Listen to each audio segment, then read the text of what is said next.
Some breaking news right now. This is just out of the White House, where President Donald Trump announced a, quote, complete and total ceasefire. In a post on Truth Social, the president says the ceasefire is agreed on by Israel and Iran.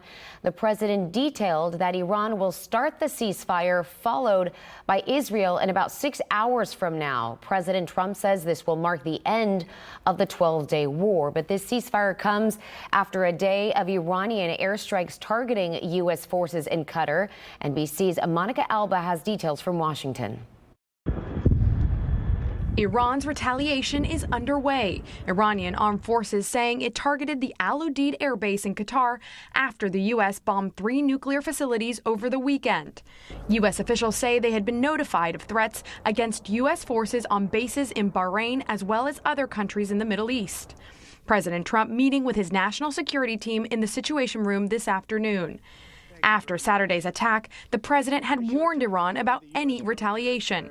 Iran, the bully of the Middle East, must now make peace.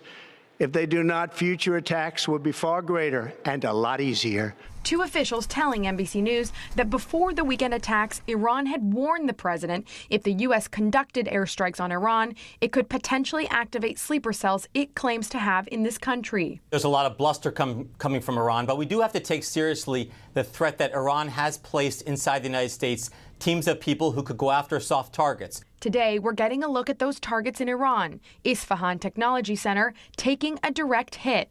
And Natanz, a crater remains where a bomb fell.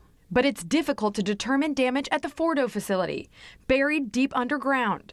And it's unclear where Iran stored its enriched uranium and if it was hit, though the administration is confident it was. We have a high degree of confidence that where those strikes took place is where Iran's enriched uranium was stored. The president wouldn't have launched the strikes if we weren't confident in that. Iran turning to Russia for aid, the country's foreign minister meeting with Russian President Putin and saying Iran will coordinate its response with Russia. Qatar has condemned today's attack, calling it a violation of its sovereignty, and the president continues to monitor the situation closely. He's scheduled to depart for the NATO summit in the Netherlands tomorrow morning.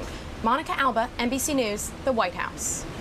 Monica, thank you. Well, over the weekend, Texas Governor Greg Abbott expressed his support for the president while assuring Texans that the state is fully prepared to address any threat. He announced that Texas is elevating the readiness of Texas DPS and the Texas National Guard to make that happen.